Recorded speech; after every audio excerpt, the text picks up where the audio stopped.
একটা বিষয় হচ্ছে যখন আসলে তৃপ্তিটা চলে আসে তখন আসলে জীবনের আনন্দ এখানে যে আমি নিজেকে যেমন ভাবে দেখতে চেয়েছি আমি সেই জায়গাটাতে দেখতে পেয়েছি, এবং এই যে তৃপ্তি সহকারে আলহামদুলিল্লাহ কথাটা বলতে পারা এটা ভীষণ রকমের ভাগ্যের ব্যাপার। বলতে হবে আপনি একজন ভাগ্যবান মানুষ। আমি তাহের আহমেদ স্যার আপনার কাছে আসতে চাই, আপনার ইন্সপিরেশনের জায়গাটা সম্পর্কে একটু যদি আমাদের সাথে শেয়ার করেন। আমার স্টোরিটা অতটা স্পেসিফিক না, আব্দুল্লাহ তাহের মানে প্রফেসর তাহের যেটা বলে গেলেন যে আসলে জীবন যেভাবে করে যাচ্ছিল, আমি বলবো ইউনিভার্সিটি পর্যন্ত ইট ওয়াজ জাস্ট গোয়িং অ্যাহেড। কি হব কি করব অতটা চিন্তা করিনি, জাস্ট এতটুকু চিন্তা ছিল যে না, সামবাডি ইম্পর্টেন্ট, সামবাডি মিনিংফুল। তো ওখান থেকে আসলে বিভিন্ন জায়গায় অনেক ধাক্কা খেয়েছি। আমি বলবো যে এডুকেশন ওয়াইজ যেটাতে পড়াশোনা করছি সেটা ভালো লাগে না, আবার চেঞ্জ করছি। সো অনেক এদিক ওদিক করার পরে এতটুকু সুবিধা হয়েছে যে চাকরির প্রথম থেকে I had some great mentors, যারা আমাকে নিয়ে বসে অ্যাকচুয়ালি আমি জীবনে কি চাই এবং কি ভালোবাসি এবং ওটাকে অ্যানালাইসিস করে আমি বলবো যে হ্যাঁ, আমার প্যাশন যেখানে ছিল, একটা জিনিস যেটা ডেফিনেটলি ইম্পর্টেন্ট হচ্ছিল পারসিপিয়ারেন্স, যে কখনোই হাল ছাড়বো না, যেটা ড্রিম করব। সবচেয়ে ইম্পর্টেন্ট জিনিস হচ্ছিল ডেয়ার এন্ড ডু, যে মনে সাহস করা এবং অ্যাকশন নেওয়া। আমরা আনফরচুনেটলি অনেকেই আসলে হতাশ হয়ে যাই বা মানে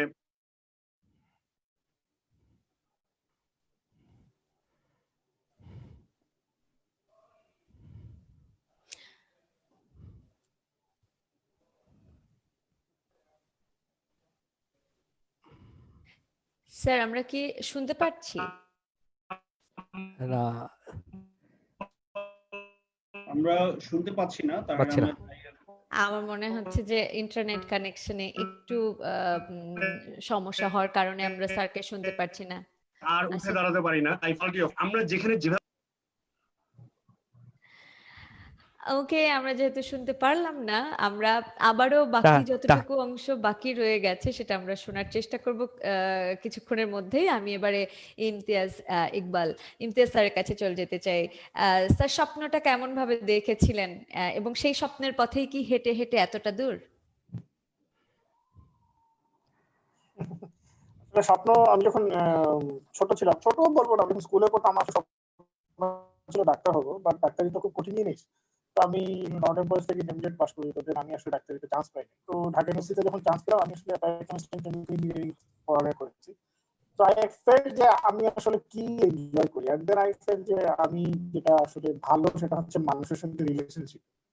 তো যেহেতু রিলেশনশিপে ভালো, এন্ড দ্যাট ইজ প্রবাবলি আমার প্যাশন। তো আমার আসলে দুটো অপশন ছিল আফটার গ্রাজুয়েটিং, যে এইচআর এ কাজ করা অথবা মার্কেটিং এ কাজ করা। তো মনে হলো যে ঠিক আছে, let's try with people rather product. তো সেখান থেকে এইচআর এ আসা। So I started my career with একটা লোকাল কোম্পানি ছিল যুবক ফোন, সেখানে। বাট আবার তখন আসলে গ্রামীণ ফোন অলরেডি একটা ব্র্যান্ড হয়ে গেছে, ব্যাক ইন 2004-05। তখন টিএনটি মানে গ্রামীণ ফোন তখন ইটস বিগ ব্র্যান্ড। তখন ওই আমলে মানুষ মোবাইল চালাতো, যারা গ্রামীণ ফোনে কাজ করতো তারা ফ্রি মোবাইল পেতো। সো ওইটা ইটস ম্যাটার অফ প্রাইড আর কি। তো আমার কাছে মনে হলো যে গ্রামীণ ফোনে চান্স যদি চাকরি পেতে পারি, তাহলে মানে this is what life is, গ্রামীণ ফোনে চাকরি পেতে হবে। ইন্টারেস্টিংলি আমি কিন্তু 27 বার গ্রামীণ ফোনে অ্যাপ্লাই করেছি, 27 টাইমস। তো ছোটবেলায় যে রাজা ব্রুস, রবার্ট ব্রুসের গল্প পড়ছিলাম, সেরকম অবস্থা আর কি। 27 বারের মধ্যে আমি 2 বার কল পাই। First time I actually qualify, তো second time I qualified back in 2006। And then তারপর তো 11 বছরের জার্নি গ্রামীণ ফোনে। So I left phone back in 2017 and after join করি। And it was a great journey working in Grameen Phone, and then তারপর Lafarge, এখন standard bank, তিনটা different industry, অনেক কিছু শেখার সুযোগ হয়েছে। তো বলবো যে এই অর্গানাইজেশনগুলো আসলে ম্যাচিউর করেছে অ্যাজ এ প্রফেশনাল অনেক বেশি। সো আমি যদি আমার ছোটবেলার অ্যাম্বিশনের সাথে চিন্তা করি, মানে এক্স্যাক্টলি আসলে জানতাম না যে কোথায় যেতে হবে বা কোথায় গেলে ভালো করবো, জানতাম যে মানুষের সাথে রিলেশনশিপ সামথিং যেখানে আমি। ইমতিয়াজ ভাই, আমাদের দর্শকরা একটু জানাচ্ছেন যে আপনার সাউন্ডটা তারা শুনতে পাচ্ছেন না, তারা ফেসবুকে কমেন্ট দিচ্ছেন, আপনার সাউন্ডে একটু সমস্যা হচ্ছে। শোনা যাচ্ছে? আমি ঠিক জানি না এখন কি বেটার না? আমার মাঝখানে একটু বেটার মনে হচ্ছিল। আমরা মনে হয় কন্টিনিউ করতে পারি, তারপরে আমরা তখন আবার একটু ফিডব্যাক দিতে পারবো মনে হয়। ওকে। ঠিক আছে, so that's it. So মানে এখন according to time actually I became more mature. এই অর্গানাইজেশন গুলো এখানকার অনেক লিডারদের সাথে কাজ করার সুযোগ হয়েছে, so they helped me to become more and more mature. So aspirational জায়গা থেকে যদি বলেন, so obviously ব্র্যান্ডের প্রতি একটা ফ্যাসিনেশন থেকেই I actually tried my level best, and যেটা বললাম যে 27 বার ট্রাই করে I got the opportunity to work in Grameenphone. So this probably Great. আমাদের ইয়াং জেনারেশনের জন্য একটা মেসেজ যে they should not feel bad. অনেক একবার দুবার তিনবার ট্রাই করে আচ্ছা হচ্ছে না, so they should keep trying, so things will change. নিঃসন্দেহে। এবং দুটো জিনিস আমরা আপনার কথার মধ্যে থেকে আমি অন্ততপক্ষে বুঝতে পেরেছি। একটা হচ্ছে যে স্বপ্নভঙ্গ হওয়ার পরেও আসলে ভেঙে পড়ার কিছু নেই, স্বপ্নটাকে আবার নতুন করে দেখতে পাওয়া যায়। যেমন আপনি ডক্টর হতে চেয়েছিলেন, সেই জায়গা থেকে একটু হলেও স্বপ্নভঙ্গ হয়েছিল, কিন্তু তারপরেও দমে যাননি। এবং দ্বিতীয়বার যেটা হচ্ছে যে ভীষণ রকমের ধৈর্যের পরীক্ষা, এবং সেটা হচ্ছে নিজের যেটা চাওয়া ছিল সেই চাওয়াটাকে পাওয়া পর্যায়ে বা পূর্ণতা পর্যায়ে নিয়ে আসার জন্য আসলে যতটুকু চেষ্টা করা দরকার, 27 বার একটা কোম্পানির জন্য কাজ করতে আগ্রহ প্রকাশ করা, এটা খুব সহজ কাজ নয়, অনেক কঠিন একটা কাজ। এবং সেই ধৈর্যটা ধারণ করতে পেরেছিলেন আপনি, এবং অনেক কিছু শেখালেন আপনার কথার মধ্য দিয়ে আমাদেরকে। থ্যাংক ইউ সো মাচ তিনজনকে, এত ব্যস্ত সময়ের মধ্য দিয়ে আমাদেরকে সময় দেওয়ার জন্য স্যার। এবং আপনাদের তিনজনের আজকে সেশনটা আমরা ভীষণ রকমের এনজয় করবো, এবং যারা যারা এই মুহূর্তে আমাদের সাথে রয়েছেন তাদের জন্য বলতে চাই যে আই এম শিওর যে আমাদের এই সেশনটা শুনতে শুনতে আপনাদের মনে নানা রকমের প্রশ্ন চলে আসতে পারে, এবং সেই প্রশ্নগুলো আমাদের দ্বার পর্যন্ত, আমাদের অতিথির দ্বার পর্যন্ত পৌঁছে দেওয়ার জন্য জাস্ট কমেন্ট সেকশনে কমেন্ট করে জানিয়ে দিতে হবে। আর আপনারা থাকবেন সাথে যদি চান যে এই গুরুত্বপূর্ণ কথাগুলো, কারণ আজকে যে টপিকটা skills for industry 4.0 very much important একটা টপিক, এবং এই টপিকটা সম্পর্কের কথাগুলো যদি আপনি চান আপনি শেয়ার করতে পারেন আপনার ফেসবুক পেজে আমাদের এই লাইভটি। আমরা আমাদের অতিথিদের কাছে চলে যেতে চাই, কিন্তু তার আগে জানিয়ে দিতে চাই আমাদের সকল দর্শকদের জন্য এবং শ্রোতাদের জন্য যে চাইলেই হতে পারে জীবন সহজ, অনেক কিছু সহজ সমাধান আছে হাতের কাছে। 2015 সাল থেকে BPO, recruitment, foreign secondment, payroll outsourcing ও third party man power outsourcing সার্ভিসগুলো খুব সহজেই পাচ্ছেন মুন্সি HR সলিউশনস লিমিটেডের কাছ থেকে। Our vision to provide world-class workforce solution to local and multinational organizations, Munshi HR Solutions Limited, a concern of Munshi. So যারা আছেন সাথে সাথে নিশ্চয়ই থাকবেন। আমরা আমাদের আয়োজনের মূল পর্বে চলে যেতে চাই। ইমদাদ স্যার, আমরা শুরু করতে পারি আমাদের টপিক রিলেটেড কথা। থ্যাংক ইউ সুমি, আমি খুব মজা করে শুনছিলাম। ওকে, আমরা সরাসরি প্রোগ্রামে চলে যাব, স্কিলস ফর ইন্ডাস্ট্রি 4.0। আমরা নিজেরাও জানি যে আজকে পুরো ইমার্জিং ওয়ার্ল্ডে বা ঠিক এই মুহূর্তে বা গত 1 বছর ধরে সারা ওয়ার্ল্ডে HR এর 7টা প্রমিনেন্ট টপিক নিয়ে খুব কথা হচ্ছে। তার মধ্যে একটা কথা হলো ইন্ডাস্ট্রি 4.0, যেটা ইন্ডাস্ট্রি 4.0 এটা HR 4.0তেও চলে আসছে। এবং এটা কিন্তু আসলে শুরু হয়েছিল 2017-তে, কিন্তু বাংলাদেশে আমরা যদি বলি, বাংলাদেশে আমরা গত বছর থেকে এটা খুব বেশি বাজারে শুনছি, এটা নিয়ে অনেক আলোচনা হচ্ছে এবং অনেক জোকস মধ্যে চলে আসছে। আমি প্রথমে আমাদের আব্দুল্লাহ তাহির ভাইয়ের কাছে চলে যাব, যেহেতু তাহির ভাই একদম স্কিল ব্যাংক নিয়ে কাজ করেন এবং উনি এটা নিয়ে কাজ করেছেন। প্রত্যেকের কাছে যারা আজকে ফেসবুকে দেখছেন বা ইউটিউবে দেখছেন, আমার তাহির ভাইয়ের কাছে আমার যেটা অনুরোধ থাকবে আজকে সবাইকে একটু আগে ক্লিয়ার করে দেওয়া, কারণ অনেকে এখনো এটা আসলে বুঝছে না what is the skills for industry 4.0 অথবা রেভলিউশন 4.0 অথবা ইন্ডাস্ট্রি 4.0 আর HR 4.0, এই দুইটা জায়গায় যদি একটু সবাইকে ক্লিয়ার করে দেন, এবং এটা নিয়ে আমরা আসলে কিভাবে সামনে এগোতে পারি, সেটা নিয়ে আমরা কিভাবে তৈরি হতে পারি। আমার এরপরে আমরা তাহির ভাইয়ের কাছে যাব, তাহির আহমেদ ভাইয়ের কাছে। জি, থ্যাংক ইউ ভেরি মাচ। সময় যেহেতু খুব বেশি নেই, আমি যথাসম্ভব আপনি যেটি বললেন যে একটু ইন্ট্রোডাক্টরি কিছু এই স্কিলস ফর ইন্ডাস্ট্রি 4.0 এটা নিয়ে এবং এই বিষয়টা নিয়ে কথা বলা। তো আমি প্রথমেই আয়োজক কর্তৃপক্ষ, বিশেষ করে মুন্সি HR সলিউশন এবং আমার দুইজন কো-হোস্ট যারা আছেন এমদাদ ভাই এবং সুমি, আপনাদেরকে আন্তরিকভাবে ধন্যবাদ জানাচ্ছি আমাকে এখানে ইনভাইট করার জন্য। পাশাপাশি আমার দুই বিজ্ঞ সহ আলোচক, তাদেরকেও আই এম সো প্রিভিলেজড যে তাহের আহমেদ ভাই, ইমতিয়াজ ভাই, তাদের সাথে একই অনুষ্ঠানে আলোচনায় অংশ নেওয়ার বা আমার কিছু জানবার, তাদের আসলে আমি বলবো না যে শেয়ার করা, আমি বলবো তাদের কাছ থেকে জানবার সুযোগ হয়েছে সরাসরি, সেই জন্য আই এম সো প্রিভিলেজড। তো যেটি আমি প্রথমেই ইন্ডাস্ট্রি 4.0 নিয়ে কথা বলতে গেলে আমি প্রথমে বলবো লাভ। আমি আজকে আসলে ভালোবাসা নিয়ে কথা বলবো। আমি শিওর যে সুমি খুব ইন্সপায়ার্ড হচ্ছে এই কথাটি শুনে, বাট এই love is not between man and women, even it's not between man and man, even it's not between women and women. আমি কি লাভ নিয়ে কথা বলবো সেটা আমি একটু পরে আসছি। তার আগে আমরা যেহেতু ইন্ডাস্ট্রি 4.0 নিয়ে কথা বলছি, তাহলে অনেকের মাথায় একটা প্রশ্ন আসবে, এটা কেন 4.0? তাহলে 1 কোনটা, 2 কোনটা, 3 কোনটা? আসলে রাইট। আমরা যদি একটু ইতিহাসে যাই, পিছনের দিকে যাই, 1770 সালে যেটাকে প্রথম শিল্প বিপ্লব আমরা বলি, যেটা বাষ্পীয় ইঞ্জিন আবিষ্কারের পর যেটি হয়েছিল, যে কৃষি নির্ভর যে অর্থনীতি ছিল, সেখানে কৃষি উৎপাদনে একটি উৎপাদনশীলতা বৃদ্ধির জন্য যেটা বাষ্পীয় ইঞ্জিনের ব্যবহার হয়েছিল। তো সেখান থেকে আসলে প্রথম শিল্প বিপ্লবের শুরু। আমি সময় যেহেতু কম, খুব সংক্ষেপে যাব। তারপর তারও প্রায় 100 বছর পরে ইন্ডাস্ট্রি 2.0, যেটা 1870 সালে ইলেকট্রিসিটি বা বিদ্যুৎ আবিষ্কারের ফলে যেটা হয়েছে, যেটার ফল হচ্ছে, মূল ফল হচ্ছে ম্যাস প্রোডাকশন বা অ্যাসেম্বলি লাইন ম্যাস প্রোডাকশন। তারপরে আসলো আমাদের ইন্ডাস্ট্রি 3.0, তারও 100 বছর পরে, যেটা 1970 সালে, যেটা কম্পিউটার আবিষ্কার হলো। সেইখান থেকে শুরু হলো ইন্ডাস্ট্রি 3.0। তারও একটু পরে মাঝখানে ইন্ডাস্ট্রি 3 এবং 4 এর মাঝখানে একটু ছোট্ট আবার আরেকটা বিপ্লব হয়ে গেছে, সেটাকে আমরা বলি গ্লোবালাইজেশন, যেটাকে আবার অনেকে বলে ইন্ডাস্ট্রি 3.5, যেটা 80 সাল থেকে যেটি শুরু হয়েছে। তো এই যে আমরা ইন্ডাস্ট্রি 4.0 নিয়ে কথা বলছি, এটি আসলে এটাকে ডিজিটাল রেভলিউশনও বলে।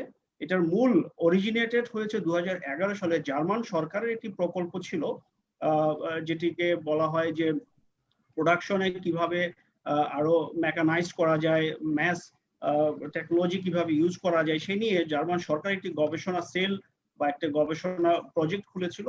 সেখান থেকেই পরবর্তী 2013 সালে এটা ফার্স্ট একটা যে ওয়ার্কিং গ্রুপ হয়েছিল, তার রিপোর্টটা পাবলিশ করলো, যেখান থেকে আসলে আমরা বলতে পারি যে এই ইন্ডাস্ট্রি 4.0, যেটা এখন বাজওয়ার্ড, আপনি বললেন এমদাদ ভাই, যেটা হয়ে গেছে, সেটা আসলে 2013 সাল থেকে জার্মান সরকারের সেই প্রকল্পের পরে যখন রিপোর্ট পাবলিশ হলো, তখন থেকে আসলে মূলত এটি শুরু।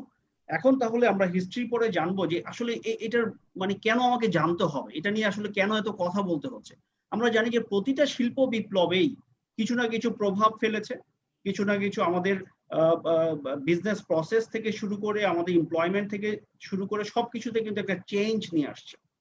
আমাদের বিজনেস প্রসেসে যদি চেঞ্জ হয়, আলটিমেটলি এমপ্লয়মেন্টের টাইপসও চেঞ্জ আসবে, এটা খুবই স্বাভাবিক। যেমন একটা সময় আমাদের অফিসের টাইপরাইটার ছিল, এখন যারা নিউ জেনারেশন, তাদের কাছে টাইপরাইটারটা তো জাদুঘরে চলে গেছে, এখন তারা হয়তো এটার কথা অনেকে জানেই না। টাইপরাইটার ছিল, তখন অফিসে নিয়োগ হতো টাইপরাইটার, কিন্তু এখন কিন্তু অফিস আদালতে আর টাইপরাইটার লাগে না। এখন তারপর আসলো কম্পিউটার অপারেটর, এখন আবার কম্পিউটার অপারেটর লাগে না। তো তার মানে বিজনেস প্রসেসে যদি চেঞ্জ আসে টেকনোলজিক্যাল কারণে, নতুন নতুন টেকনোলজি যখন আসে বিজনেস প্রসেস বা বিজনেস অর্গানাইজেশন সেটাকে সেই টেকনোলজি অ্যাডাপ্ট করে, তার ফলে প্রসেসে চেঞ্জ আনে, প্রসেসে চেঞ্জ করার ফলে আলটিমেটলি কাজের ধরনে চেঞ্জ আসবে, কাজের ধরনে যদি চেঞ্জ আসে, এমপ্লয়মেন্টের ক্যাটাগরি এবং নাম্বারেও তার একটা প্রভাব পড়বে। তো যেটা আমি বলছিলাম, যে এই যে প্রতিটা শিল্প বিপ্লব কিছু না কিছু চেঞ্জ নিয়ে এসছে এমপ্লয়মেন্টের ধারায়, ধরনে, স্কিল সেটের মাধ্যমে, স্কিল সেট গুলোতেও চেঞ্জ নিয়ে আসছে। তাহলে এখন আমাদের আসলে জানা দরকার, আমি আগের কথায় না যেয়ে সরাসরি যদি চলে যাই, যে ইন্ডাস্ট্রি 4.0 আসলে মূল কথাটা কি, যেটাকে আমি যেহেতু বলছিলাম যে ডিজিটাল বিপ্লব বা ডিজিটাল রেভলিউশনও বলা হয়, এটার মেইন এটা হচ্ছে যে কানেক্টিভিটি। আমরা একটা কথা বলি যে শেয়ার ইকোনমি, যেমন এখন উবার, আমাদের রেন্টে কারের বিজনেস বাদ দিয়ে এখন কিন্তু উবার পাঠাও যায়, যে শেয়ার এটা চলে আসছে। আমাদের ফুড পান্ডা এখন আমাদের ফুড সার্ভিস দিচ্ছে। আমি খুব প্রচলিত কিছু সার্ভিসের কথা বলছি যাতে সহজে বোঝা যায়। তো এই ডিজিটাল বিপ্লবের মূল এটা হচ্ছে যে এই ফ্যাক্টরি গুলো হয়ে যাচ্ছে আসলে smart factory. Smart factory in a sense, আমি যদি একটু সহজ করে বলি, যে বাসায়, আমাদের বাসার উদাহরণ যদি দেই, যে আপনার একটা ফ্রিজ আছে, ফ্রিজে আপনার সবজি রাখেন, আপনি বাজার করেন সে স্বপ্ন থেকে, সো হুট করে আপনার ফ্রিজে এখন সবজি শেষ হয়ে গেছে। তো আপনি যদি এটা ফ্রিজটা যদি স্মার্ট হয়, তাহলে ফ্রিজ থেকে অটোমেটিক্যালি আপনার মোবাইলে মেসেজ আসবে যে ফ্রিজ আপনার এমটি হয়ে গেছে, সবজি লাগবে। আপনি মোবাইল থেকে স্বপ্নতে অর্ডার করে ফেললেন যে সবজি লাগবে, স্বপ্ন তাদের হোম ডেলিভারি সার্ভিসের মাধ্যমে আপনার বাসায় ফ্রিজে সেই সবজিটা দিয়ে গেল, সবজিটা আবার ফ্রিজটা ভরে গেল। সো এটা হচ্ছে একটা স্মার্ট ফ্রিজ, বা আপনি যদি বাসা বাড়ির কথা বলি। একইভাবে বিজনেসে ফ্যাক্টরি গুলোতে স্মার্ট ফ্যাক্টরি হচ্ছে ইন মিনস যে আমার টেকনোলজি মানে এখানে বলা যায় যে লেবার ইন্টেন্সিটি কমিয়ে আই মিন মেশিন ইন্টেন্সিটি বা টেকনোলজি ইন্টেন্সিটিটা বাড়ছে, ইন্টার কানেক্টিভিটি বাড়ছে। তো এটা হচ্ছে আমি খুব সহজ করে বললাম যে স্মার্ট টেকনোলজির কারণে বা স্মার্ট ফ্যাক্টরির কারণে ফ্যাক্টরিগুলোতে বা বিজনেস প্রসেসে এগুলো চেঞ্জ আসছে। আমরা স্মার্ট শব্দগুলো এখন শুনছি খুব বেশি। এখন প্রশ্ন হচ্ছে যে এই যে স্মার্ট ফ্যাক্টরি হচ্ছে বা কাজের ধরনে চেঞ্জ আসছে, তার ফলে কি কি স্কিল আমাদের দরকার হবে বা কি কি ধরনের বিষয় আমাদেরকে জানতে হবে, এই বিষয়গুলো আসলে আমাদের একটু আমাদের জন্য, বিশেষ করে যারা নতুন জব সিকার বা এখন যারা আমি এমপ্লয়মেন্টে আছি তাদের জন্য এটা খুব দরকার। তো এক্ষেত্রে কিছু জিনিস এই ইন্ডাস্ট্রি 4.0 যে বিষয়গুলো আমাদের মাঝে সামনের দিকে খুব বেশি করে নিয়ে আসছে, কিছু কিছু জিনিস যেমন আমরা এখন আইওটি, ইন্টারনেট অফ থিংস, আমাদের robotics, artificial intelligence, augmented reality, machine learning, deep learning. আমরা ফেসবুক এখন খুব পরিচিত, আমরা সবাই ইউজ করি। হ্যাঁ, সেই ফেসবুকটা কি ব্যবহার করে বা ফেসবুকের মাধ্যমে বিজনেস গুলো কিভাবে বেনিফিটেড হচ্ছে, আপনি দেখবেন যে উদাহরণস্বরূপ আমি যদি বলি, আপনি হুট করে কোন একটা খাবারের মানে ফেসবুকে একটা রেস্টুরেন্ট সার্চ করলেন কিংবা গুগলে একটা রেস্টুরেন্ট সার্চ করলেন, আপনি দেখবেন কিছুক্ষণ পরে আপনি যখন আপনার কাছে ওই রেস্টুরেন্টের বিজ্ঞাপন চলে আসছে। রাইট, ফেসবুক এটা আর্টিফিশিয়াল ইন্টেলিজেন্সটা ইউজ করে ফেসবুক। এটা হ্যাঁ, আর্টিফিশিয়াল ইন্টেলিজেন্স পাশাপাশি বিগ ডেটা ইউজ করে, রাইট। তো এই বিষয়গুলো এখন প্রতিটা বিজনেসের ক্ষেত্রে artificial intelligence, big data, machine learning, এই জিনিসগুলো খুব মানে যে ধরনের ব্যবসায়ী হোক না কেন, এই জিনিসগুলো এখন বেশি মাত্রায় লাগছে। আপনি ব্যাংকের কথা বলেন, ব্যাংকে এটিএম, ইমতিয়াজ ভাই আছেন যে ব্যাংকে এটিএম কার্ড ইউজ করে, যে অনেক কাস্টমার যে এটিএম কার্ড ইউজ করে। তো এই কাস্টমাররা যে কার্ডটা ইউজ করছে, এই ডেটাগুলো কিন্তু ব্যাংকের সিস্টেমে রয়ে যাচ্ছে, হ্যাঁ, বিগ ডেটা আকারে। তো এইগুলোকে অ্যানালাইসিস করার মাধ্যমে কাস্টমারদের প্রোফাইলিং করা যায়, যে কোন কাস্টমার কোন সময়ে টাকা উত্তোলন করে, তার বিহেভিয়ারটা কিন্তু খুব সহজে অ্যানালাইসিস করে বের করা যায়। তো কাস্টমারের বিহেভিয়ার অ্যানালাইসিস করার পরে কিন্তু রাইট প্রোডাক্টটা ডিজাইন করাটা অনেক সহজ হয়ে যায়। সো এই জিনিসগুলো এখন নতুন এই ইন্ডাস্ট্রি 4.0 কারণে আমাদের চলে আসছে। তো আমি শেষ করবো, যেহেতু আমাদের দুই বিজ্ঞ আলোচক, তাদের কাছ থেকে গুরুত্বপূর্ণ টপিক আমি জানতে চাই। তো এখন আমাদের কথা হচ্ছে, আমি যদি এইচআর এর পার্সপেক্টিভ থেকে বলি, যে একটা এইচআর ডিপার্টমেন্ট বা আমার ব্যক্তিগত যারা এখন চাকরি বাজারে যেতে চাই, আমি বলবো যে স্কিলটা এমন হয়ে গেছে যেমন স্মার্টফোনের মতো, আজকে যে ফিচার আমি কিনছি কালকে সেটা কাজে লাগছে না। তো আমাদের স্কিলটাও এরকম যে আমাদের কন্টিনিউয়াসলি একটু রিস্কিলিং বা আপ স্কিলিং এর মধ্যে থাকতে হয়। এই জন্য আমি বলবো, খুব একটা কথাই আমি বলবো, যে আমরা যারা এইচআর প্র্যাকটিশনার বা আমাদের যারা জব মার্কেটে আছি সবাইকেই মানে কন্টিনিউশন বা কন্টিনিউ এডুকেশন যেটাকে আমরা বলি, যে এই মাইন্ডসেটটা আমাদেরকে এখন থেকেই তৈরি করতে হবে। আমি এখন আর্টিফিশিয়াল ইন্টেলিজেন্স শিখলাম, 1 বছর পরে 2 বছর পরে সেটা কিন্তু আবার অবসোলেট হয়ে যাবে। কারণ আপনি জেনে থাকবেন ইন্ডাস্ট্রি 4.0 নিয়ে আমরা কথা বলছি, বাট এখন অলরেডি ইন্ডাস্ট্রি 5.0 নিয়ে কথা শুরু হয়ে গেছে। হ্যাঁ, সো এই টেকনোলজি কিন্তু বদলাচ্ছে, তাই স্কিলটাও দ্রুত বদলাতে হবে, আপ স্কিলিং করতে হবে, রিস্কিলিং করতে হবে। এই জন্য আমাদের সবাইকেই একটা জিনিস সবসময় মাথায় রাখতে হবে, যে কন্টিনিউ এডুকেশন। তো আমি এটা বলে শেষ করব, পরবর্তীতে আমি আসবো যে লাভের কথা বলছিলাম, হয়তো অনেক দর্শকরাই সেটা শোনার জন্য অপেক্ষায় আছেন। তো আমি দুই বিজ্ঞ আলোচকের আলোচনার পরে আমি সেই বিষয়টাতে আবার আসবো। আপনাকে অসংখ্য ধন্যবাদ। থ্যাংক ইউ তাহের ভাই, থ্যাংক ইউ তাহের ভাইয়ের কাছে আমরা আসলে অনেকেই এটা জানতে চাই যে আসলে অনেকে ক্লিয়ার না হোয়াট ইজ ইন্ডাস্ট্রি 4.0। কারণ আমরা আসলেই বাংলাদেশে কিন্তু এটা খুব গত 1-2 বছর আগে কিন্তু আমরা এভাবে শুনি নাই। তো আমি রিপন ভাইয়ের সাথে কথা বলছিলাম, আমাদের স্কিল ডেভেলপমেন্টের রিপন ভাই। তো উনি এটা নিয়ে খুব জোকস একটা কথা বললেন, ওনার একটা ওয়ার্কশপে গিয়েছেন, তো সেটা নিয়ে কথা বলছে। তো আমরা দেখেছি আসলে আমাদের বাংলাদেশে যারা সিনিয়র আছেন তারাও এখনো এটা প্রতি মানে খুব বেশি এটা নিয়ে জানেন না। আমি এখন তাহের ভাইয়ের কাছে চলে আসবো। তাহের ভাইয়ের কাছে আমার যে প্রশ্নটা, যেটা আমরা শুনলাম যে 4.0 কি, এটা হিস্ট্রি শুনলাম, বা আমি আমাদের সৈয়দ তাহের ভাই কথা বলছি। তো আপনার আপনার কি মনে হয় যে এটাতে আমরা যাওয়ার জন্য আমাদের এইচআরে আমরা যারা আছি, তো আমাদের আসলে প্রিপারেশনটা কিভাবে হওয়া উচিত? আমরা আসলে কিভাবে গেলে আমরা, বা যারা এই জবে মার্কেটে আসছে, যারা নতুন স্কিল নিয়ে আসছে, তারা কিভাবে প্রিপারেশনটা নেবে? এই যে প্রফেসর তাহের যেটা বলে গেলেন, মানে খুব সুন্দরভাবে আসলে এই যে ইন্ডাস্ট্রি চেঞ্জটা যদি আমরা একটু খেয়াল করি, যে প্রথম রেভলিউশন 1.0 আসছিল 1970 সালে, এরপরে 100 বছর পরে 2.0, 100 বছর পরে 3.0, এরপরে কিন্তু খেয়াল করবেন এই যে 4.0টা আসছে 1970-তে যখন কম্পিউটার অটোমেশন শুরু হয়। 1980-তে 10 বছরের মাথায় কিন্তু 3.5, এবং তার 10 বছরের পরে বা 15 বছর পরেই কিন্তু almost 4.0। So world is now going very very fast. আমি বলবো আগে আমরা ছোটবেলায় একটা কথা শিখতাম, খরগোশ এবং কচ্ছপের গল্প, slow and steady wins the race. I am sorry, এই গল্প আর প্রযোজ্য নয়। এই গল্প absolutely not applicable anymore. Slow and স্টোরির কোনো ভাত নাই। এখন হচ্ছিল fast and consistent, fast and consistent.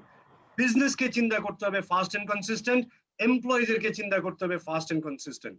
আমি বলবো আমাদের আশেপাশে সবকিছু, এই যে গত 15-20 বছরে ইন্টারনেট আসাতে, ইমেল আসাতে সবকিছু অনেক চেঞ্জ হয়ে গেছে। এবং খেয়াল করবেন, আমি প্রিটি শিওর সবাই কিন্তু আমরা ফিল করি মানুষের ধৈর্য লেভেল অনেকটাই কমে গেছে। এখন সবকিছুই নতুন এক্সাইটমেন্ট চায়। আমি 2 দিন রেস্টুরেন্টে খেলাম, ভালো লাগলো না, সামথিং নিউ। একইভাবে এই যে সামনের দিকে তাকায় একটা জিনিস is inevitable, change will happen. আমাদের আশেপাশে পরিবর্তন আসবেই। দ্য বিগ কোয়েশ্চেন ইজ আপনি কতটুকু রেডি। চেঞ্জ আপনাকে করতে হবে, মানুষ বা আশেপাশে কোনো কিছু আপনার জন্য চেঞ্জ হবে না। আপনাকে নিজেকে চেঞ্জ করতে হবে to adapt to this situation.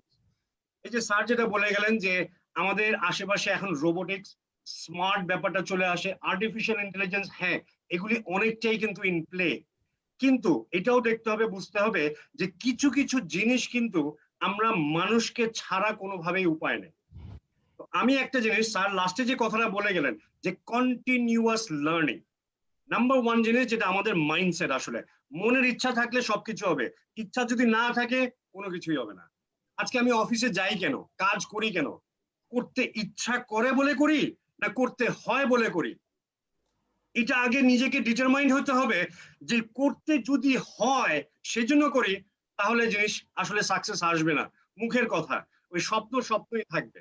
যেটা আমি আমার যেটাও বলতেছিলাম যে ড্রিম ডেয়ার ডু, এই ডু পার্টটাকে নিতে হবে। সো আপনাদেরকে সবাইকে অ্যাকশন নিতে হবে, নিজেকে তৈরি করতে হবে। এবং স্যার যেটা বললেন একটাই উপায়, কন্টিনিউয়াস লার্নিং। সারাদিন ধরে পড়াশোনা করার দরকার নাই, এভরিডে আধা ঘন্টা করে পড়েন, কিন্তু এটাকে অভ্যাসে পরিণত করেন। ইট ইজ অলিখিত part of your job description. এটার কোনো মাপ নেই, এটাকে করতেই হবে। যে জিনিসগুলো এই মানে বিভিন্ন লেখালেখি অনেক ধরনের অনেক কিছু বেরায়। আমি ইকোনমিক ফোরামের একটা রিসার্চ এবং রিপোর্ট যেটা বের হয়ে আসছে যে এই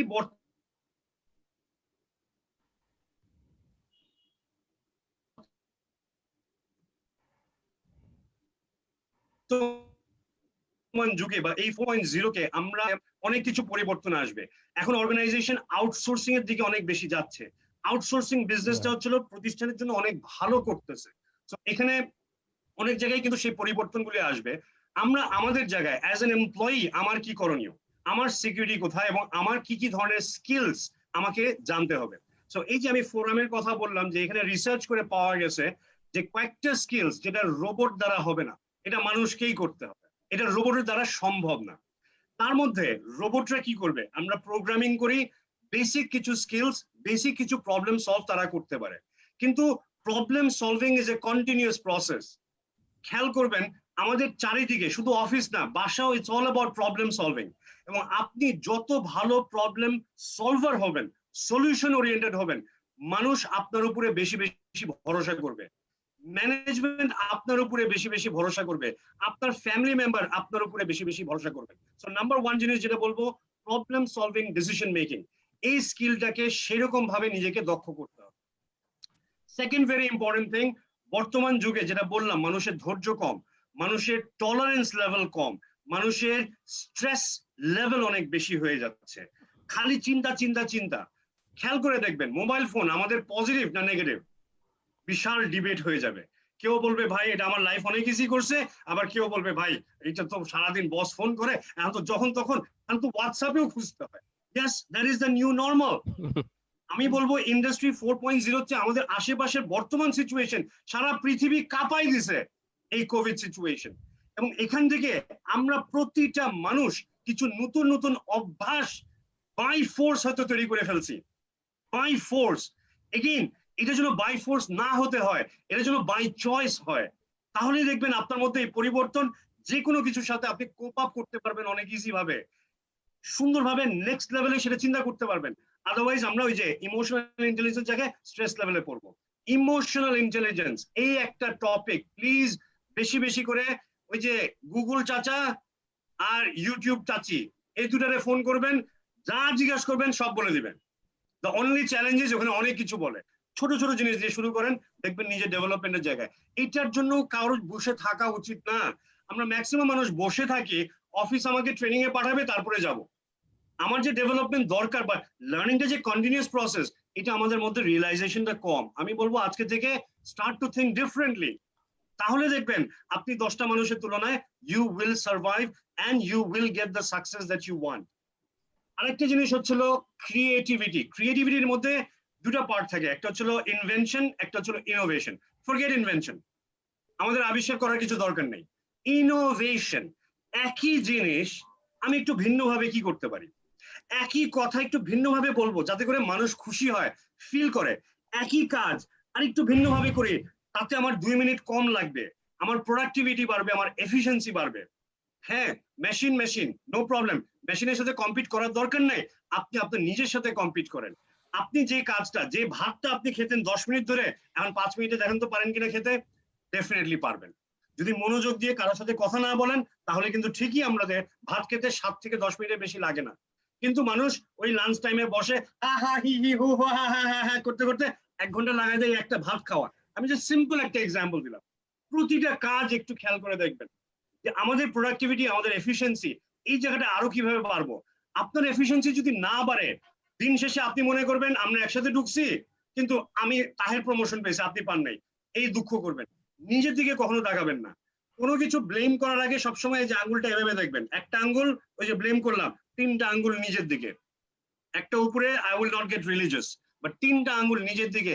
নিজেকে প্রশ্ন করতে হবে আমি আর কি করতে পারতাম, আজকে হয় নাই, ওকে, লার্নিং, নট ব্লেমিং, লার্নিং। এবং এই লার্নিং থেকে আমি ভবিষ্যতে কি করতে পারি সেটা নিয়ে আমাকে অবশ্যই ফোকাস করতে হবে, চিন্তা করতে হবে। আর দুইটা ছোট ছোট জিনিস, একটা হচ্ছিল টিমে কাজ করা। মানুষের সাথে আমাদের কাজ করতেই হবে। হ্যাঁ, রোবট আসবে, আর্টিফিশিয়াল ইন্টেলিজেন্স আসবে, মানুষের নিড থাকবেই। there will always be the need যে ইনোভেশনের মাধ্যমে এই মানুষ মানুষের হিউম্যান ইন্টারঅ্যাকশন। আমি এতটুকু বলবো, আমাদের বাংলাদেশের পার্সপেক্টিভে আমাদের ইন্টারনেট এখনো অত ফাস্ট না আমেরিকা বা ইউরোপিয়ান কান্ট্রির তুলনায়। আমাদের আর্টিফিশিয়াল ইন্টেলিজেন্স রোবট আসতেও অনেক সময় লাগবে, বাট আসবে, আসবে। যেহেতু ইন্ডাস্ট্রি 4.0 ব্যাপারটা আসছে, আমাদের এখানেও আসবে। বাট এখনো আমাদের হিউম্যান ইন্টারঅ্যাকশন, এই যে টিম ওয়ার্ক, আপনি খেয়াল করবেন এই যে মাঠে ফুটবল খেলায় 11টা প্লেয়ার, প্রতিটা প্লেয়ারের রেসপন্সিবিলিটি আছে একটাই, গোল করো, গেম জিতো। মাঠের বাইরে আরো এক্সট্রা প্লেয়ার আছে, মেডিকেল অফিসার আছে, ম্যানেজার আছে, সবাই আছে, এরাও কিন্তু একই জিনিস, ওই গোল না করলে একটা মানুষও জিতবে না। সো এটা মাথায় রাখতে হবে যে we are all part of one big family. আমরা অর্গানাইজেশনে বিভিন্ন ডিপার্টমেন্ট আছে, but it's not like that. End of the day everyone working towards one vision. So এই কোলাবোরেশনটাকে নিয়ে আসতে হবে। আজকে আমি এখনকার যেটা বলে যে কলিগ আর বলেন না, ফ্রেন্ডস এন্ড ফ্যামিলি চিন্তা করেন, তাহলে আপনার প্রতি আমার টানটা একটু বেশি হবে। এই রিলেশনশিপ জায়গাটায়, এই হয়তো প্রফেসর তাহের অন্য লাভের কথা বলবে, বাট আমি বলবো এই ভালোবাসাটা আমাদের এখানে নিয়ে আসতে হবে। দিন শেষে আমি যদি আপনার ফ্রেন্ড এন্ড ফ্যামিলি চিন্তা করি, আপনার বিপদে আমি দৌড়ায় যাব। আর যদি কলিগ মনে করি আপনার বিপদে দৌড়কারী, আচ্ছা যা করেন করেন, আমার কি। সো এই যে মেন্টালিটি, মাইন্ডসেট জায়গাটায়, এই জিনিসগুলো অবশ্যই আমাদেরকে খেয়াল রাখতে হবে। আমরা যারা অলরেডি চাকরিতে আছি এগুলিকে আরো বেশি বেশি ডেভেলপ করা, যারা হয়তো ভবিষ্যতে চাকরিতে যাব, এখন থেকে এগুলিকে নিয়ে আমি বলবো আরো কাজ করা। এগেইন এক আলোচনায় আসলে সব শেষ হবে না, সময় কম আছে। আমি ইমতিয়াজ ভাইকে একটু ছেড়ে দিতে চাই। আমি বলবো আপনারাও একটু ওই যে গুগল চাচা, ইউটিউব চাচি সব বলে দিবেন। থ্যাংক ইউ তাহের ভাই। মোস্ট তাহের ভাই ওয়েলকাম। তাহের ভাই কথা থেকে আমরা যেটা একেবারে ক্লিয়ারলি দেখলাম, একটা সাইড হলো আমাদের we need to set up mindset, সবচেয়ে ইম্পর্টেন্ট জিনিস। আরো একটা জিনিস হলো কন্টিনিউয়াস লার্নিং, আমাদের স্টেক করা যাবে না আমাদের নিজেদেরকে, আমাদেরকে we have to prepare for this movement, এই যে ইন্ডাস্ট্রি 4.0 মুভমেন্টের জন্য। এবং যেটা আমরা সবসময় বলি যে কনসিস্টেন্সি, যেটা সাস্টেনেবিলিটি, একটা মানুষকে বা একটা অর্গানাইজেশনকে যে সাস্টেনেবিলিটি দেয় সেটা হলো কনসিস্টেন্সি। যেটা আমরা আমাদের বাংলাদেশ ক্রিকেট দলের মধ্যে দেখেছিলাম যে আগে কেমন ছিল আর এখন কনসিস্টেন্ট খেলার কারণে বাংলাদেশ ক্রিকেট দল কোথায় এসেছে সেটা আমাদের খুবই বেশি দরকার। বাট আসার কথা যেটা তাহের ভাই থেকে শুনলাম সেটা হলো আসলে ইন্ডাস্ট্রি 4.0 যেমনটা চ্যালেঞ্জের জায়গায় যেটা আমাদের আশার বাণী যে আসলে ইমোশনটা আমাদের এখানে আছেই। তো ইমোশনকে নিয়ে আমাদের কাজ করা যেটা আছে, হিউম্যান টাচ লাগবেই। সেখানে we can work with a team work, আমাদের ক্রিয়েটিভিটি নিয়ে আমরা কাজ করতে পারি এবং আমরা উই হ্যাভ টু রি স্কিল আওয়ারসেলভস। আমি এখন সরাসরি ইমতিয়াজ ভাইয়ের কাছে চলে যাব। ইমতিয়াজ ভাই, আহ শুনছিলাম আমরা আব্দুল্লাহ তাহের ভাইকে এবং তাহের আহমেদ ভাইকে, আপনার কাছে আসা। ইমতিয়াজ ভাই কাজ করেছে দীর্ঘ 16 বছর মাল্টিনেশনাল কোম্পানিগুলোর সাথে। তো সেখানে আমরা যতটুকু জানি এমএনসি গুলো সাধারণত তাদের প্রসেস ডেভেলপমেন্টে খুব বেশি কাজ করে এবং তারা প্রসেস ডেভেলপমেন্টে কাজ করতে গিয়ে টেকনোলজি অনেক বেশি ইউজ করে। তো আমি যদি আপনাকে অ্যাজ এ এইচআর প্রফেশনাল হিসাবে জিজ্ঞাসা করি যে আজকে ইন্ডাস্ট্রি 4.0 এবং আমরা যারা এইচআর এ কাজ করছি তাদের হিউম্যান স্ট্র্যাটেজিটা আমাদের কি করা উচিত, আপনি কিভাবে দেখেন ইমতিয়াজ ভাই? Thank you very much for like arranging this session. So, thank you very much. I just I'm the audio, right? Imtiaz ভাই, আপনাকে একটু খুব নয়েজ আসছে আর কি আপনার কথাগুলো থেকে। এখন শোনা যাচ্ছে? Little bit better, but noise আছে। সো যেটা বলছিলাম যে ওকে, সো তাহের ভাই অনেক কিছুই কভার করে দিয়েছেন। সো আমি জাস্ট খুব অল্প কথায় কিছু জিনিস বলবো। ফার্স্ট হচ্ছে যে আমি যদি বলি যে এটা বললে কিছু আলাদা ভাবে চিন্তা না করে আমি যদি হলিস্টিক্যালি একটা ইন্ডাস্ট্রি হিসেবে দেখি, সো আমরা কিন্তু অলরেডি ইন্ডাস্ট্রি 4.0 তে আছি। আমরা যদি আমাদের ডেইলি লাইফের অ্যাক্টিভিটি গুলোকে দেখি, তো আমাদের ডেইলি লাইফের অ্যাক্টিভিটি গুলোকে যদি আমরা চিন্তা করি তাহলে আমরা we are very much in industry 4.0। Let me give you some example. উবারের কথা ছিল, ফুডপান্ডার কথা ছিল। তো আমরা এখন আমাদের লাইফস্টাইল কিভাবে হবে তার একটা বড় অংশ কিন্তু ডিটারমাইন করে গুগল আর ফেসবুক। এবং আমাদের লাইফের মোটামুটি কি ধর এরকম, আমি জানি না, আমি কিছুদিন আগে এই বছরের শুরুর দিকে কোভিড এর আগে আমরা একটু বেড়াতে গিয়েছিলাম ভিয়েতনাম এবং সিঙ্গাপুরে। তো আমি জাস্ট একবার আগোরা থেকে সার্চ দিয়েছি হোটেলের জন্য, এন্ড দেন এরপরে কন্টিনিউয়াসলি আমার ফেসবুক পেজে আসা শুরু করছে booking.com থেকে, আগোরা থেকে, যে ভিয়েতনামে কোথায় হোটেল কেমন, কত পয়সা পাওয়া যাচ্ছে এন্ড এভরিথিং। তো আমার একটা সার্চে ও কিন্তু বুঝে গেছে বা বের করে ফেলেছে, ওই যে আমি ডেটটা দিয়েছিলাম ও বুঝে গেছে যে ও যে আমি এখানে যেতে ইন্টারেস্টেড, এবং মানে ওই সিস্টেম থেকে আমাকে কিন্তু ইনফরমেশন দিচ্ছে। এই স্টোরিটা বলাটা কারণ আছে because we actually wanted to take a package from a local tour operator, এবং ওরা আমাদেরকে একটা প্যাকেজ করে দিয়েছে। যখন আমি এই গুগল থেকে, এই আগোরা booking.com থেকে কন্টিনিউয়াসলি ফেসবুকে পাওয়া শুরু করলাম, ইনফরমেশন পাওয়া শুরু করলাম, আমি আবিষ্কার করলাম যে আমাকে আসলে ওরা অনেক হাই প্যাকেজ অফার করেছে। আমার যে প্যাকেজটা ওরা দিয়েছে সেটা আসলে আমি যদি booking.com বা আগোরা থেকে বুক করি তার থেকে অলমোস্ট 40% বেশি। এখন এটা এক্সাম্পলটা হচ্ছে যে ডাটা, এটা হচ্ছে an example of data analysis. এই যে আপনারা যদি ফুডপান্ডা বা আগোরা বা যে উবারের কথা আসছিল, এয়ারবিএনবি একটা এক্সাম্পল, যে এখন পৃথিবীর সবচেয়ে বড় হোটেল হচ্ছে এয়ারবিএনবি। হোটেল ব্যবসা কিন্তু স্ট্রাগল করতেছে করোনার জন্য, বাট তার আগে কিন্তু হোটেলগুলো চিন্তা করছিল যে তারা এয়ারবিএনবির সাথে কিভাবে কম্পিট করবে, বিকজ আমার বাসা আমি এয়ারবিএনবি কে দিয়ে দিচ্ছি এবং সেখানে মানুষজন থাকছে। So life is now all about how you are analyzing this data. এখন আমি যদি স্কিলের জায়গা থেকে বলি, সেটা এইচআর এর লোক হোক এবং এইচআর এর বাইরে হোক, নিউ এন্ট্রেন্ট হোক, পার্টিকুলারলি যারা আমরা মিড ক্যারিয়ারে আছি, তাদের জন্য কিন্তু it's very very important to understand এই ডেটা আমরা কিভাবে অ্যানালাইসিস করব। এবং এইটা কিন্তু স্কিল, এই data analytics is a big skill, এবং এটা কিন্তু one of the future skill যেটা আমাদেরকে লাগবে। ইনফ্যাক্ট আমি বলবো যে it's already a present skill. আমি যখন গ্রামীণ ফোনে ছিলাম বা ইভেন আমরা এখন ব্যাংকে বা ইভেন আমি অন্যান্য জায়গাতেও শুনেছি বিভিন্ন ওয়ার্কশপে যে ডেটা অ্যানালিটিক্স এর লোক পাওয়া মার্কেটে ইজ ভেরি ভেরি ডিফিকাল্ট। কিন্তু আমাদের কিন্তু বেকারের কোনো অভাব নাই, এবং উই হ্যাভ পিপল যারা বিবিএ এমবিএ করে বসে আছেন, বাট মার্কেটে কিন্তু ওনারা স্ট্রাগল করছেন জব পেতে।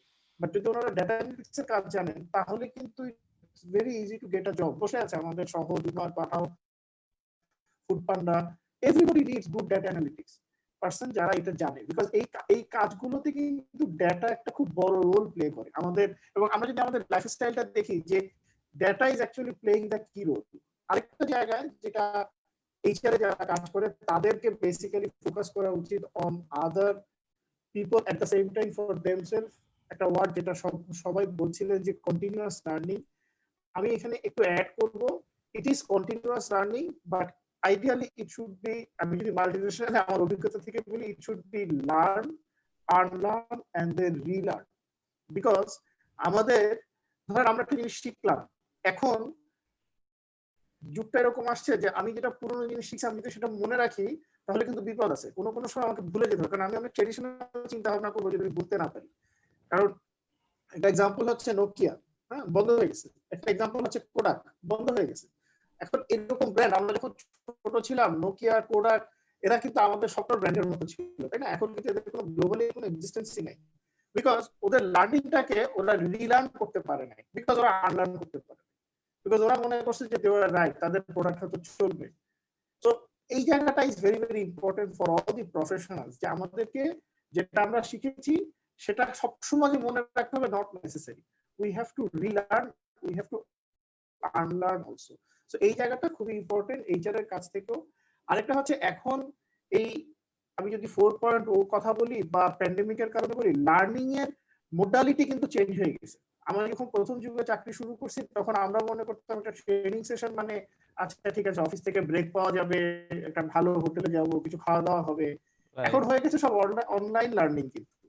এবং ইন্টারেস্টিংলি তখন একটা লার্নিং সেশনে কভার করা হতো ম্যাক্সিমাম 30 জন লোক বা 40 জন লোক, এবং 20-30টা সেশন নিয়ে হয়তো 500 লোককে কভার করা যেত। এখন আমি আই বিলিভ যে লোকাল কোম্পানিগুলো এটা করছে। আমি যখন গ্রামীণ ফোনে ছিলাম, সবাই কিন্তু অনলাইন লার্নিং এ চলে গেছে এবং হিউজ লার্নিং ম্যাটেরিয়াল। এবং আপনি যে কেউ কিন্তু আজকে কোর্সেরা বা উডেমির মতো প্ল্যাটফর্ম ইউজ করে we can learn anything. Even ইউটিউবে অনেক ফ্রি কন্টেন্ট আছে, ফ্রি ম্যাটেরিয়াল আছে। So it's not only about HR. Learning is something that is for all of us if we want to survive in this 4.0, because আমরা প্রত্যেককে কিন্তু এটার ভিতরে ঢুকে গেছি, আমরা হয়তো বুঝতেছি না। we are getting the benefit out of this whole thing, but at the same time আমাদের অনেকে কিন্তু স্টেকের ভিতরে আছে, যে because we may lose our job, বিশেষ করে যারা রিপিটেটিভ ন্যাচারের জব করছে। এই কাজগুলো কিন্তু আস্তে আস্তে থাকবে না, কারণ আমাদের দেশে যেহেতু প্রচুর লোক, তো আমাদের লেবার ইন্টেন্সিভ ইন্ডাস্ট্রিটা দরকার। কিন্তু আমাদের যে গার্মেন্ট সেক্টর, একসময় সোয়েটার ইন্ডাস্ট্রি সম্পর্কে যারা জানে তারা জানে, একসময় অনেক লোক লাগতো, এখন কিন্তু এটা অনেক বেশি মেকানাইজ হয়ে গেছে। এখন কিন্তু যেখানে আগে একটা লাইনে 50 জন লোক লাগতো সেখানে এখন 7 থেকে 10 জন লোক লাগে। তো এই চেঞ্জটা কিন্তু আস্তে আস্তে গার্মেন্টস ইন্ডাস্ট্রিতে আসতেছে। তো এটার আউটকাম কি? আমার অটোমেটিক্যালি লোক কমে যাবে। এবং আমি যখন আমার আগের অর্গানাইজেশন, আমি যেহেতু অনেকটা দীর্ঘ সময় ইন্ডাস্ট্রিয়াল রিলেশন নিয়ে কাজ করছি, যে আমাদের যারা ওয়ার্কার লিডার তাদেরকে জিনিসটা আসলে বুঝতে হবে, যে আমাদের ইউনিয়ন যারা করে যে কিভাবে ওনাদের মেম্বারদেরকে ওনারা রিস্কিল করবেন, আপ স্কিল করবেন। এটা বলছিলেন আমার আগে যারা বক্তা ছিলেন তারা, that is very very important, because অনেক জব কিন্তু থাকবে না উইদিন নেক্সট 1, 2, 3, 5, 4 বছর সময়। এবং ডিজিটালাইজেশন অনেক জবকে নিয়ে যাবে। এট the same time there will be opportunities for new job, like আমি ডেটার কথা বললাম, cyber security, it's a big area, এবং এই এরিয়াতেও কিন্তু কোনো লোক নাই। এবং এই এরিয়াতে লোক ম্যান্ডেটরিলি এই মুহূর্তে বাংলাদেশে প্রচুর লোক লাগবে। আপনারা হয়তো জানেন কিছুদিন আগে অ্যালার্ট এসেছিল যে ব্যাংকগুলোকে যে একটা সাইবার অ্যাটাক হতে পারে। So cyber security is an area where মানে অ্যাম্পল অফ অপরচুনিটিস দেয়ার। আরেকটা খুব ইম্পর্টেন্ট জিনিস হচ্ছে, যারা নিউলি মানে আমি বলবো পাস করে বের হয়েছেন বা নিউ জয়নার হিসেবে চিন্তা করছেন নিজেদেরকে, ইট ইজ নট নেসেসারিলি যে এখন ট্রেডিশনাল ওয়েতে আমাকে একটা কোম্পানিতে কাজ করতে হবে। এখন কিন্তু এই যে আমরা বলি যে ফ্রিল্যান্সিং কিন্তু ইটস আ বিগ ফিল্ড, এবং ইউ ক্যান আর্ন মোর মানি দেন একটা ফর্মাল জবের থেকে, ইন আ ফ্লেক্সিবল টাইম, তাই না? তো এখন ফ্রিল্যান্সিং আসলে কি? ফ্রিল্যান্সিং কিন্তু ওয়েব পেজ ডিজাইনিং, ফ্রিল্যান্সিং হচ্ছে কোডিং, ফ্রিল্যান্সিং হচ্ছে ডেটা অ্যানালিটিক্স। তো এইগুলোই কিন্তু আসলে টেকনোলজি, এইগুলোই এখন শিখতে হবে আমাদেরকে।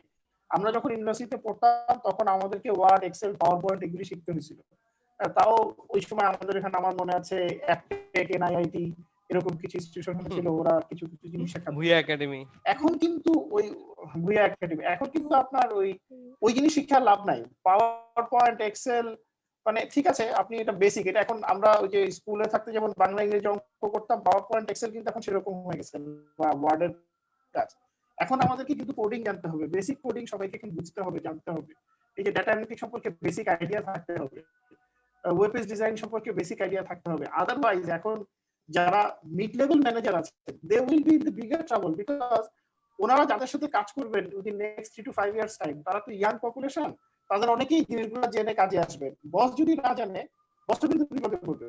যারা নতুন আসবেন তাদেরকে এটা এই জন্য জানতে হবে, বিকজ জব মার্কেটে এখন এই নলেজটাকেই কিন্তু কাজে দিবে। ইভেন আপনি যদি ইন্টারমিডিয়েট পাস করে খুব ভালো কোডার হন, you will get a better job than an MBA degree holder. তো আমি ওইটাই বলবো যে এই জায়গাগুলোতে আমাদের এখন স্কিল ডেভেলপ করার সময় আসছে। Coding, web page development, analytics, cyber security, IoT, these are the areas we should start learning. এবং লার্নিং এর জন্য we have multiple platform. এখন মোটামুটি 1000 টাকা বিনা পয়সায় ইউটিউবে শেখা যায়। and then ইউটিউব, Udemy আছে, কোর্সেরা আছে, এইসব প্ল্যাটফর্মে 1500-2000 টাকা দিলে you can learn many things খুব ভালো ভালো অর্গানাইজেশন থেকে।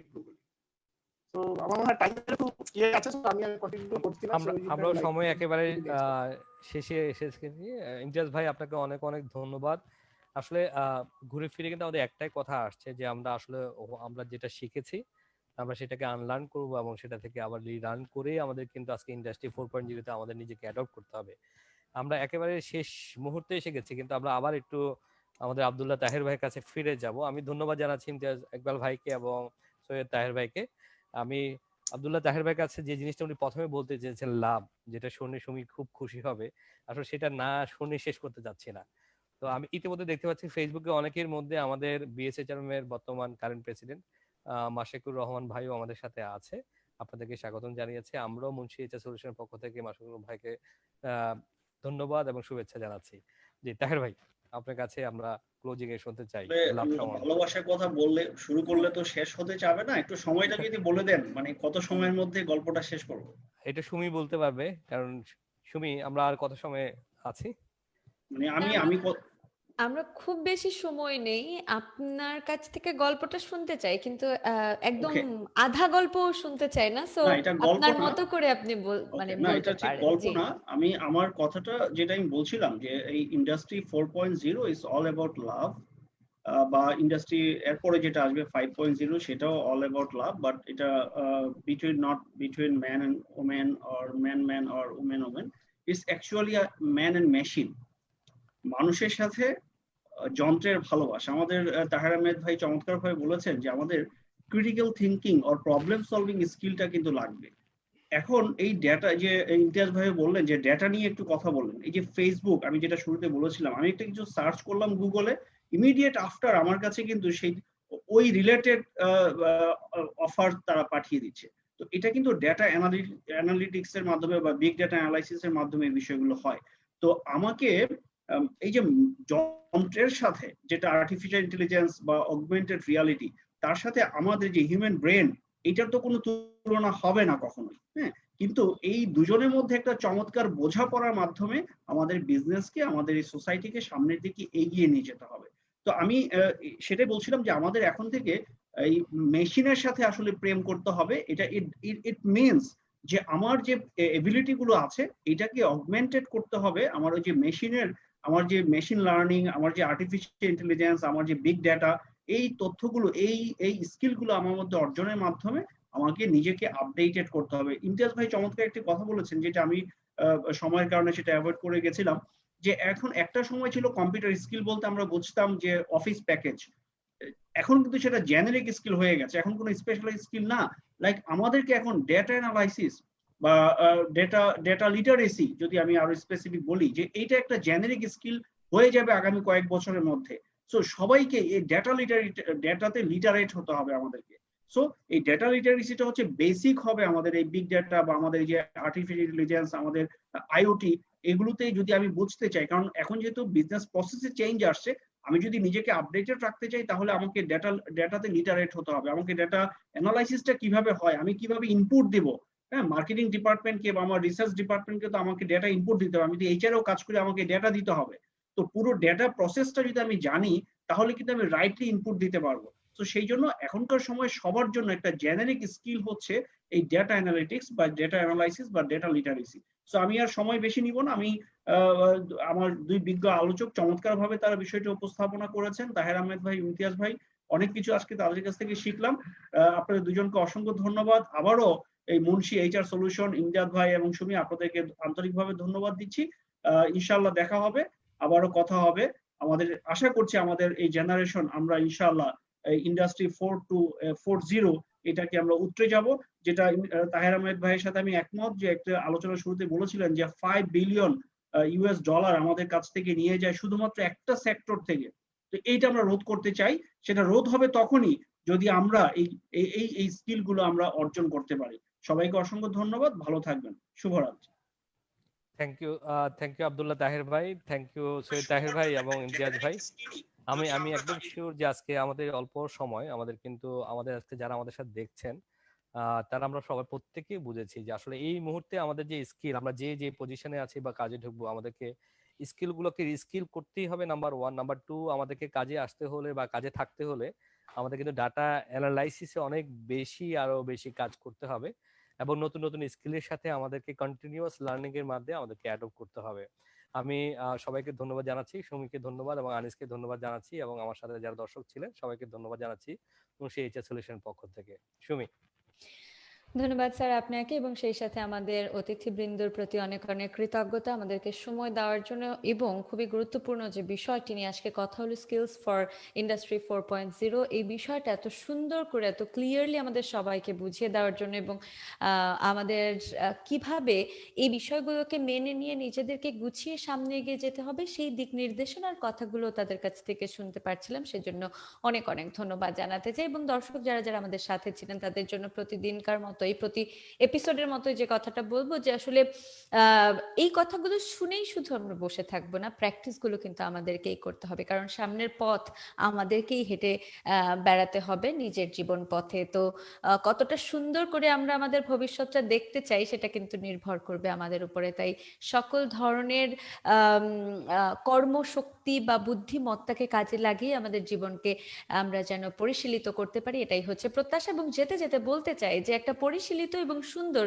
জীবন যাপনের জন্য চাই পরিষ্কার পরিচ্ছন্নতা, এবং করোনাকালীন এই সময়ে তো আরো অনেক বেশি জরুরি এই বিষয়। আর এই ক্ষেত্রে আপনাকে নিশ্চিন্ত রাখতে দেশের শীর্ষস্থানীয় ক্লিনিং ও ফ্যাসিলিটি ম্যানেজমেন্ট, জেনিটোরিয়াল সার্ভিস ও পরিবেশগত যত্নে কাজ করে যাচ্ছে এমবিএম মুন্সি বাংলাদেশ লিমিটেডের সম্মুখ যোদ্ধারা।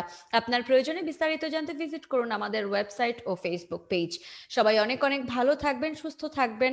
আগামী বুধবারে আবারও চলে আসবো সন্ধ্যা 7:30টায়। ততক্ষণ পর্যন্ত নিশ্চয়ই আমাদের অপেক্ষায় থাকবেন, সুস্থ থাকবেন, সাবধানে থাকবেন। আজকের মতো বিদায় নিচ্ছি, শুভরাত্রি।